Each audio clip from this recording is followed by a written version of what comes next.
Hey everybody, welcome to the show. This is Brave New Work, a podcast about reinventing our organizations and the search for a more adaptive and human way of working.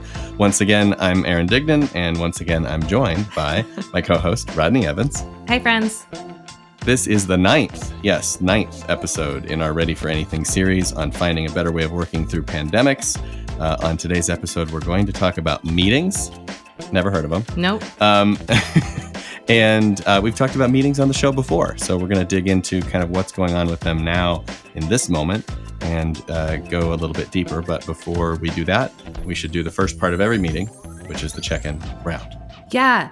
And everybody just like grok this now so we don't have to talk about it later. We always do a check-in round. Why do we do them? Because equal share of voice, getting present, turn taking, getting to know each other, establishing trust and empathy. Okay. So. Wow. Sounds like you've done that before. Never. That was my first time. How'd I do? The check-in question for today is, how do you make small or unimportant choices? Like when you're in the toothbrush aisle, how do you pick? So slowly. So deliberately. It's a problem. It's a problem in my marriage. Like I will sit there for 20 or 30 minutes if left to my own devices, if it's the right hour of the day, and just look at like, well, how many bristles does this one have? And do I want medium or soft? Man. And No. I'm trying to create like some grand theory or equation of like what the perfect toothbrush is. And then I'm very picky about aesthetics, as you know. It's course. like, you know, all the things I've done at work to try to like put my monsters away and be a reasonable colleague and be, you know, part of a self-managing system and not be a control freak. It all comes out in the toothbrush aisle. Like that's where I can be a megalomaniac. Yeah. So that's my answer. It's just like too long, but I do. And I believe this wholeheartedly. I do end up with the best one. I don't know that you do, but I'm glad you feel like you do. Not only do I end up with the best one, but I could convince you that it's the best one. And a week later, you'd be like, I'm sorry, you're right. You could, and you do routinely. You're like, here's the thing that's better than your thing. And I'm like, is that true? And you're like, yes, it is. And then I use it. And I'm like, that's right.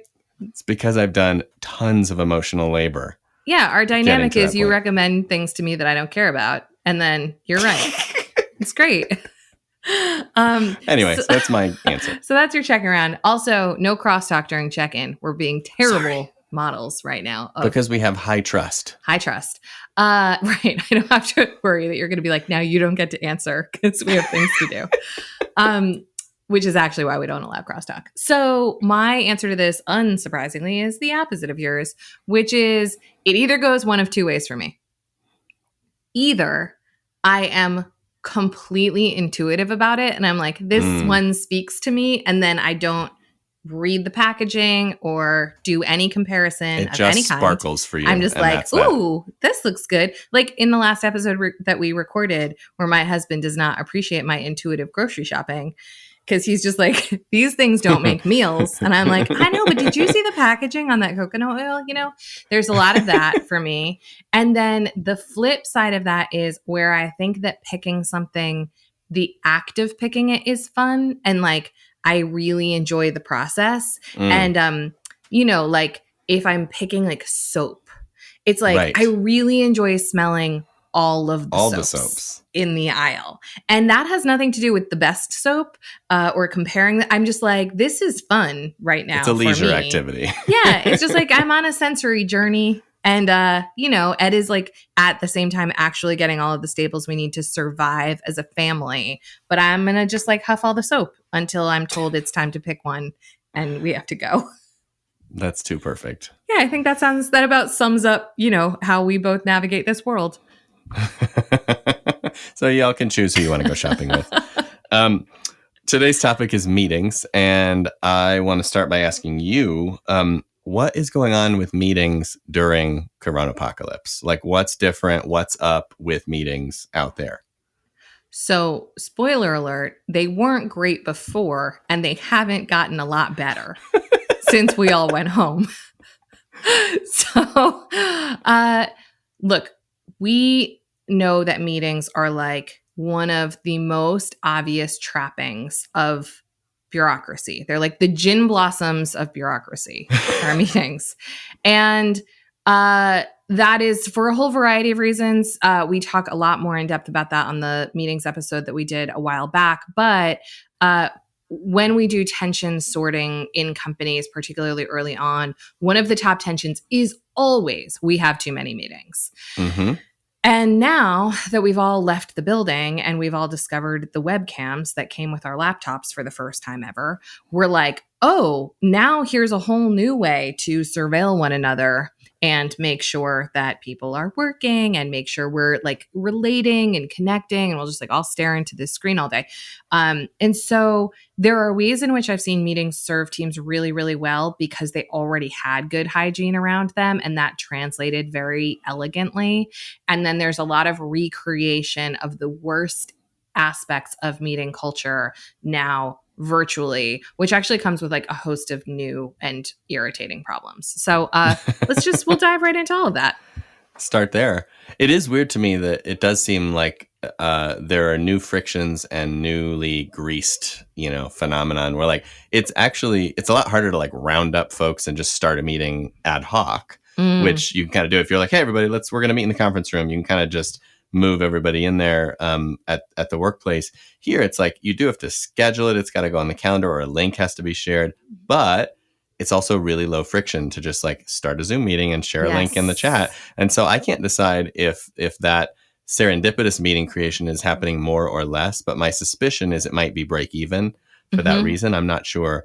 And it's harder, if somebody doesn't show up, it's harder to track them down, right? Like, where's Phil? Yeah. So I think that's a problem. And it does feel like we're shifting into a lot of meetings that right now happening kind of more in the surveillance category, like just have a meeting to know that we're working, have a meeting to know that we're all present, which is not a great reason to have a meeting ever, but certainly not now, versus like having very specialized meetings. And I've always said, doing all the stuff we talk about in person is already hard enough. Doing it remotely is varsity. And so it is weird that we're now suddenly all playing like varsity or like college ball, and we're just not all at that level. Like it's like kindergarten soccer in the World Cup. Yeah. I just thought of this while you were talking, so it might be like utter nonsense because it's late in the day. But I do feel like where we're in the office and we're like in this more structured environment, like we're in a physically structured environment and we have specific rooms that we go to where the meetings happen, and like they're at the same time every week. And there's a sort of like monolithic nature of meetings and meeting rhythm when we're all working in the office together. And like, we shouldn't just port that over into video land, because like all of the other trappings that sort of make that feel like cognitively aligned somehow or make that feel necessary, that stuff is all gone. And now we're like, in our pajamas and just on video and just like working random hours and doing all of these things to survive. So we shouldn't be like Monday morning at 8:00, we're like in suits for an hour doing, because it doesn't like match anymore. I totally agree. I totally agree. And a lot of what I've read about, how we navigate complexity and how we build culture is about those social conditions and those norms and those rituals. And like, we are still very physical beings. And the idea of like having a room, having a temple, having a place that we go at a certain time, and like all the smells and sights and sounds that go along with that, that's real stuff. And I do agree. I don't think you can just like snap fingers and be like, now we all go to church in Zoom and it feels the same, doesn't it? It's like, no way does it feel the same. No way does it have the same connections, because pathways in your brain are literally triggered by your surroundings, by the things you do, the habits, the practices. Like, you're not a surgeon unless you wash your hands. You're just not. And real cognitive like neuroscience proves that out. Like you're not in that state of identity. So I love that. I think that's critically important. And weirdly, I don't think a lot of us know what identity we're in, because we're flipping back and forth so much. And it's like, I'm in the kitchen making lunch and I'm hanging with my kid and then I'm on a Zoom meeting. Who am I? Am I dad? Am I partner? Are you a podcast host in a closet? Who can say? Yeah, exactly. Yeah. Like, well, actually, it's funny you say that. This is the one place where I do feel like I have an isolated identity in the house right now, where when I come into this closet, and I wish you could see it, folks, because it is glamorous. But when I come into this closet full of filing cabinets and notebooks, and a sheet hung on the wall to dampen the sound, I'm only a podcaster in here. And so that is a nice, like, kind of liminal walkthrough kind of thing. I'm glad you're not trying to like teach Hux in there as well, because it seems like such a bummer. Yeah. And so along that line, you know, a lot of the meeting practices that are the least useful that we see in traditional organizations are overly formal, and they're overly theatrical, and they're about presenting information to each other and sort of like, you know, decks that took hundreds of hours to create. And so doing that level of formality now from closets is really, really weird. And one of the things that I'm noticing is very useful in the client organizations that I am working in is like, I'm teaching them where they didn't already, how to really do work in a meeting. Right. And that it's okay for us to be in a shared document and on a Zoom call working on something together. Just jamming. Yeah. Like we don't all have to do it separately and then bring it together and then do V2. Like it's a perfectly reasonable use of time to say on Wednesday at 11, we have a workflow to create. So we are going to get into a Miro board and do that work. And it is a flip that I think people find a little bit difficult, but for example, I taught a community of practice integrative decision-making today, which is a process that comes from holacracy that we use a lot. And what resoundingly they noticed as they were learning that process is how good it feels to go from a blank sheet of paper to something that is done and decided during the course of a meeting. And even though there were some awkward moments where the proposer was like, can I just like write quietly for a minute now? And the people who were helping were like, well, what do we do now? Like, sure, there's some dead air, but most meetings are mostly a waste of time. So like, don't worry about the 90 seconds where there's quiet because somebody has to complete their thought in writing, you know? Yeah, we'll all be okay. We'll all be okay. But to me, it's like, because we're sort of atomizing our jobs right now into all of the pieces of work that need to be done, I'm really interested in orienting meetings around getting that work done. I think that's great because we need some social support right now for focus and for motivation and for productivity. And the idea that, you know, and I tell myself this story all the time and it's such bullshit. I'm like, I'm going to go squirrel myself away. No, you're not. And write the next chapter of this book or the next part of this training course or whatever. And the answer is like, no, I'm not, because when I'm not on a call, when I'm not in a meeting, I'm going to find something to get distracted by, or someone's going to walk into the office and be like, hey, hun, we need a thing, or what about this, or what about that? There's going to be something that pulls you away. And so the idea that we can actually just literally be there for and with each other and be like, well, I've got a buddy, I've got a work buddy. Mm-hmm. And I actually saw, I don't know if you've seen this, but I saw it just got launched maybe in the last few weeks as a reaction to this pandemic. But there's essentially a chat roulette for freelance collaborators where it basically is just like someone to work with. Mm-hmm. An accountability buddy. That's smart. Where you just like get on a video chat and you basically say, you're writing a chapter, I'm writing a proposal, and we're going to check in with each other every 15 minutes and we're going to get it done together. Nice. And people are literally doing that. That's so smart. That's so smart. And like, for whether you're in that situation or you are on a team or you are like I am in a duo about to be a trio, I also think it's okay to like give yourself permission to do that. Mm-hmm, like I had a meeting scheduled with Allie this morning and it was to work on a thing. And I did exactly the same thing that you just said. I was like, you know, last night, full day of meetings, exhausting day. And I was like, okay, I'm going to like write out for her everything I already know about this and all my thoughts about it and sort of create something so that she has a starting place because she hasn't been in the discussions that have led to the need for this thing. And like, of course I didn't, because it was 7 o'clock and I wanted a glass of wine. And there was no way I had any juice left for that. And then I still didn't do it this morning because I got into meetings. And like, we got onto the call. It took me 30 seconds to explain what the thing was. And then I was just like, how should we do this? should we start in a board? Should we start in cards? Should we start in what? And she was just like, let's just start by writing down all of the stuff that we think about this and then get it organized. And we got so far in an hour. And so I think particularly right now with the level of distraction and cognitive load that we all have, it's okay to do work in meetings. It's okay to ask your team members to be a little bit patient if you don't actually come with the thing produced that you intended to. And I think it's okay to like use that time to just jam. And be terrible together. Yeah. Like the thing I've recognized is it's so much better if we both just dump a bunch of our terribly written thoughts in a document and then do a refinement later than it is to say, first we'll write our perfect thoughts alone and then we'll refine together. Like I actually think the opposite's way better. Let's dump a bunch of terrible stuff down together and then let's refine and edit when we have a glass of wine in front of us later. Yeah. That's the trick. And what I know from working with a lot of authors and people that have counseled and mentored me as I've started to write more in my career is that's how everybody you respect writes. Yeah. Every author you've ever been like, this person's awesome. What they do is they write a terrible first draft, fast and furious, and then they edit it later. And it's like, those are the two minds that we have. So I wish we could do that at work instead of feeling like, well, gosh, when I'm in front of my colleagues, I need to be so smart.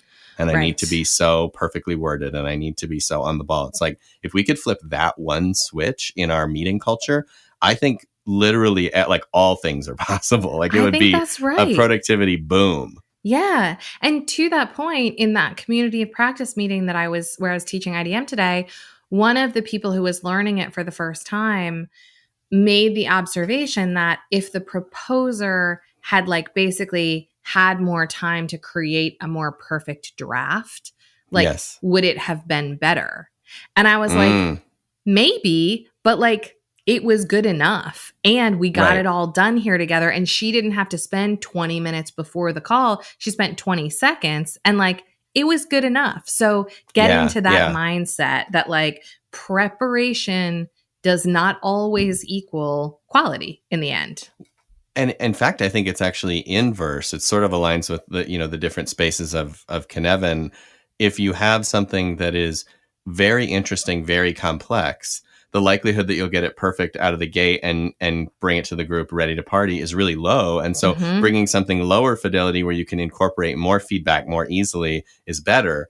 If it's really simple and stupid, then it might be smart to like iron out those couple sentences and bring it to the group for what is essentially going to be a rubber stamp approval, right? Sure. So the idea that like the more high stakes it is, the more interesting it is, the crappier your first draft should be is very counterintuitive. Make it drafty. And the other, so that sort of covers the like how to collab, how to think differently about our time together in one area, which is a very generative area. The other place that I want to go here is really one of the biggest levers in self-management, in my personal humble opinion, which is coming to meetings and interactions with needs.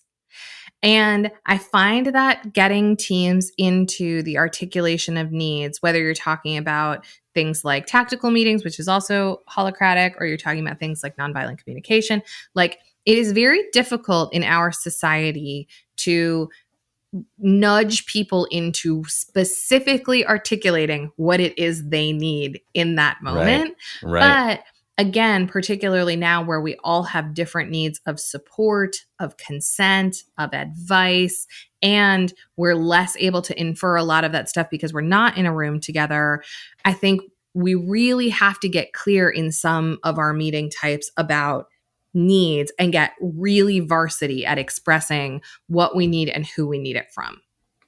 This is where I've seen the concept of psych safety really come home to roost, which is when you have a culture and a kind of, set of colleagues who fundamentally just don't trust the system and each other with their vulnerability, then getting people to give up that bad first draft, ask for the thing they need, be, to your point, be clear, be explicit. Like all those things basically signify risk. That's all interpersonal risk. That's all that is. It's all just ways of like ultimately this might bite me in the ass, because if I express a need that can't be met or that people don't want to meet, that'll hurt. If I get clear on something and then I fail or don't deliver or it doesn't happen, then that'll hurt. If, so it all, I think, stems from that feeling of like, can I just be real with my colleagues in the moment? And so often when I try to ask for people to bring needs to the table, I see this kind of like latency and this hesitation, and I can just sense and smell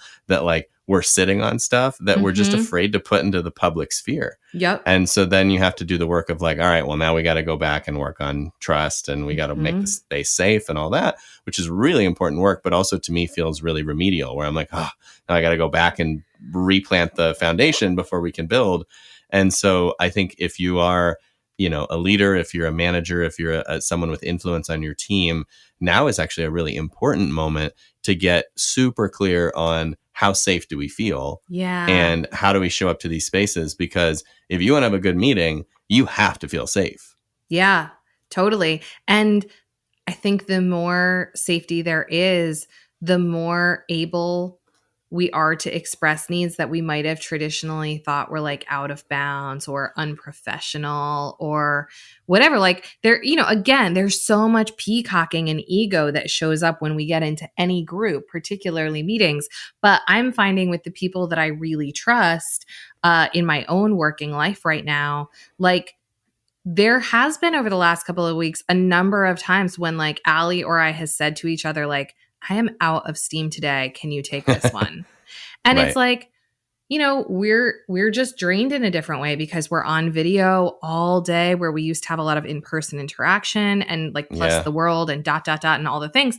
And whereas, 2 months ago, I might have just pushed through and been like, she doesn't need to do that. I'll just take care of it. It's mine to take care of. Now I'm much more likely to say to her, like, yeah, dude, I am done ski. And I'm going to like snap at someone if I show up to this thing right now. And she's like, yeah, dude, I got it. And then she does the same thing the next day. And I feel like the more safe we feel and the less scorekeeping we're doing in meetings, the more we can really properly take care of each other right now. Yeah, and do the energy management that we need to do, because you have to realize that walking around an office and being present and being with people in a real physical space has a different tax on you than sitting in front of a screen for 8 hours a day. And we probably need to dedicate at least an hour of the 8-hour workday to just like getting up and getting out and recovering and recuperating. And most people aren't able to do that, or they're not doing that. So, if not more, frankly, Right. like it could be 2 hours a day to really be at peak performance when you are on. That's right. Because I think that's the trick, is like, I'd rather have 4 hours of meetings a day that are just banging than 8 terrible drag on kill me hours, That's right. And like what's being revealed to me just through this conversation is, what the tax for people that do what we do, or for our clients who are doing the work that we are doing in their own systems, the tax of like in a meeting, for example, being the facilitator and trying to like hold the meeting structure, pay attention to the dynamics, steer people back into the structure that they're committed to being in, keep time, make sure all of the things get done, keep the mood, et cetera, et cetera. That is a lot harder to do on video 6 hours a day than when you're in a meeting room with a group of people that you know and care about. And also it feels like if you have an off hour, like, say la vie, we've got another one this afternoon. Right now, like the tax of that is very, very high. And I also just recently read something about like part of the fatigue we're feeling around video meetings is the dissonance that is subconscious, that we're being tricked into thinking we're together, but we're actually not. And so that is very tiring for us because we feel a physical presence, but it's not really there. And we're missing like 90% of what physical interaction actually is. Some part of our deep mind knows that is not what's up. Yeah, we are not actually in a room. That's why I feel and look like a bowl of spaghetti bolognese at the end of the day. Yeah, exactly. Because I'm just like, oh my God, like holding space all day, just too all much. Day. Every day at 8 p.m., I'm like, it is bedtime, right? And Ed's like, it is late outside. It is late dinner. In Barcelona, they haven't started eating yet. Right. Like, you should be ashamed of yourself. And also, yes, let's go to bed. So I feel like getting clear on needs, having designated time in your meeting to build an agenda just based on what everybody needs. And these do not all have to be like emotional needs. This is like, I need a new monitor. I need you to approve my expense. I need you to respond to that email. I need to take my kid to the doctor this afternoon. Like, these are the needs. It's that all the flavors of needs can be met in the same meeting as long as you've got the right group of people assembled. So besides that sort of triage piece, what are some other practices that you think are very critical for us to be relying on in this moment? I think it's the really basic stuff. It's the kind of hygiene stuff when we talk about doing check-in, doing checkout or closing rounds. When we talk about generally speaking in rounds, especially in these virtual settings where it's really hard to tell who's about to talk and when, and there's no body language and there's no kind of sense of the energy in the room, and there's 1 or 2 seconds of latency between parties. Like, just being clear that like someone's going to hold space for each of us to talk when there's important stuff going on, I think is pretty important. 2 other pieces to add on to that. One is, if you're not already using some kind of shared board to visualize your work as like the prop for the meeting, now would be a really good time to do that, because it's very hard to just do video where like we're looking at each other and then everyone's just like writing down the stuff in their own notebooks. And then where does that go right now? So shared spaces in Google or Trello or Notion or wherever you party. And the other thing is, in terms of closing rounds, most of us don't actually know what the right answers are around meeting practices right now. So you can use a closing round to do a mini retro on the meeting, and just, rather than the usual sort of what did you notice or what did you learn, lean more heavily on what can we do better next time, and then experiment your way into better meetings week on week, understanding that your starting point is probably the meeting you had in the office, and that if we want to iterate that, we collectively have to pay attention to what we could change about it. I like that a lot. And I think it's also worthwhile to pulse the group on a regular basis right now about the meeting culture and the meeting rhythm. So are we having too many meetings at the end of the week? Like, how did this week feel? Did the balance feel right? Did it feel like it was focused on the right stuff? Figure out some way to just collect real-time feedback loops on that, because you can and you should steer week to week. Because it is, it's that kind of world right now. So not making the same mistake 2 weeks in a row is a really good goal right now. Right. Absolutely. So besides some of those practices, what would be your like starter pack, work from home or work remotely, starter pack meeting kit? What are you recommending? I don't know that it's that dissimilar from what we talked about when we had Dan Kim on the show, but I would say some kind of a weekly unblocking, like we've talked about before, of what do you need, just kind of like triaging the needs of the group.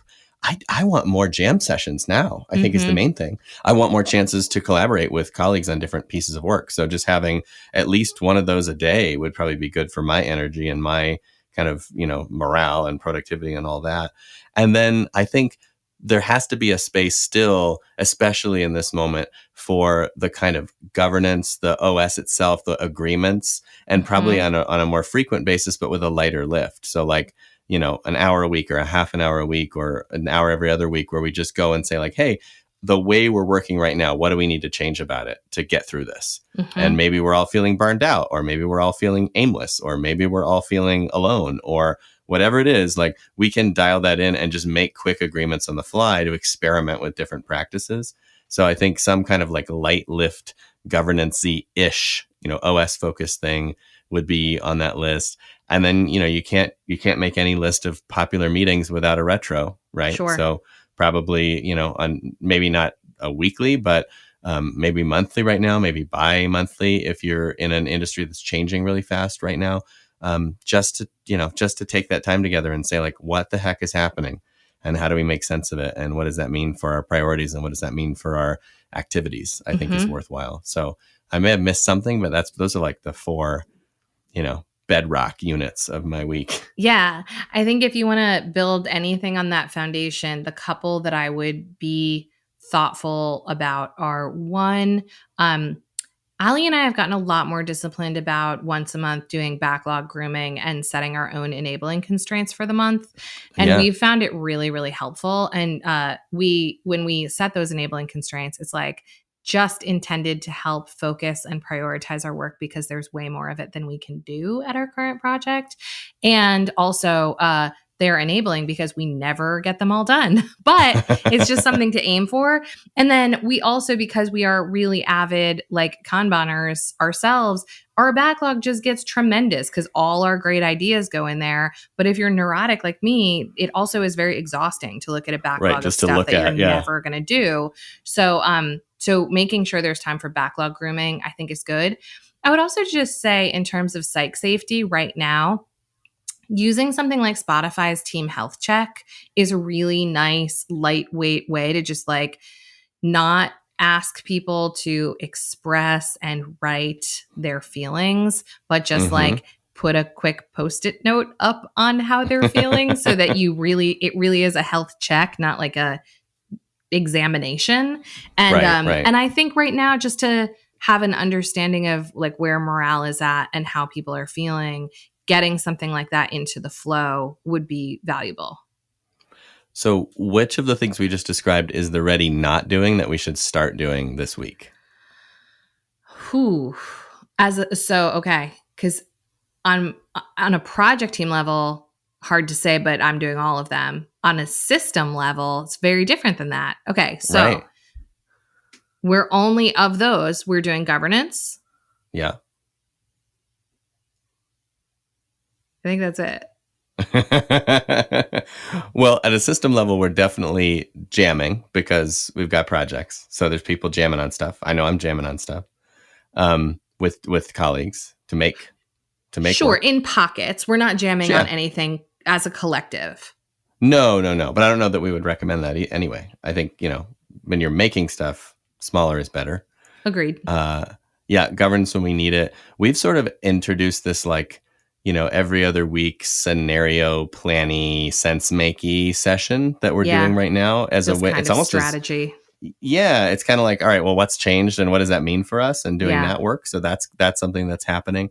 But I like what I was going to say is I kind of like that health check idea, just like even the sanity check. I'd love to just know how people are doing. I know Sam Sperlin on our team has started doing a Monday and a Friday, like what you doing pulse on Slack. So on Monday, it's like, what's the most important thing ahead for you this week? And on Friday, it's like, what'd you do this week? And people have just emergently started to play with that. So that has been very interesting too. So just a little window into like, A, we're not perfect. B, we don't always take our own advice. And C, we are cooking up stuff, emergently as we need it and just leaning into that. So you can, roll your own. Right. And like anyone out there who's on a team who's not fully independent, the question is always altitude. So like the stack of meetings that we just discussed, probably closer to 100% of them are routine at a project level. So the question is just what makes sense at a systemic level. What's needed. Yeah. And like that's always going to be the question because you don't want to just replicate the operating rhythm and make it exactly the same for every group fractally because that's not necessarily going to work for them. And like, I have questions about how really useful frequent retrospection would be for our system because of how little shared work we have actually now. That's so like, when Aaron says roll your own, like think about it in terms of the different scales at which you work. Yeah, I like that a lot. And I think, you can play too with the system team dynamic. Yes. And in fact, many of the tools that we have help you do that. So I was talking to the team today at the Ready about how excited I was to run a breakout room session in Zoom today with a client of ours where we did a bunch of stuff together as a group of 45 people. And then we did some stuff in groups of 5 to 7 people. And we had both inside the same meeting wrapper, same context, same tool. And it was like, that really felt like best of both worlds. Yeah. That's hot. I'm very excited to try that practice. Get to it. It felt very, it was sort of a facilitation superpower to be like, nice now we are all in groups. Now we are all back together. It also, it's like cool. The part when you're a facilitator and you're like, no, really, you guys, could you get in the breakouts though? But Yeah. Also, guys, no, you're but supposed to be on the seriously now. couches. Break is over. Just take your Yeah. coffee. Now you're just like, you're in the room. Go to your room. Click, done. Yeah, it was amazing. So much power. Some people didn't care for it, but I felt like it was worth the squeeze. Oh, so good. All right. Well, another one in the bag. We've got just a handful more of these left to do. I think 4 or 5 of these left to do, and then we're out the other end. So thanks for being here with me. It was lovely. If you are digging what you're hearing, please leave us a review or forward this on to somebody who needs it. I'm finding a lot of utility in forwarding these episodes as conversations arise. And I'm like, rather than us talking about this, why don't you go listen to this podcast episode that we made all about this? So yeah, do that for us. It's fun. We've actually created a page online where you can listen to all the Ready for Anything episodes exclusively. So like a little mini playlist. So I will try to remember to drop that in the show notes so that anybody who wants to share that with a friend can do that as well. Thank you. With that in mind, no worries. With that in mind, a quick tip of the hat to Taylor Marvin for making us sound very Gouda. Brave New Work is produced by The Ready, where we help organizations around the world change the way they work. And you can get in touch with us by emailing podcast@theready.com. Send us your guest ideas, send us your topic ideas, send us your questions, your heckles, your feedback. And as for you, thanks so much for listening. Now go change something.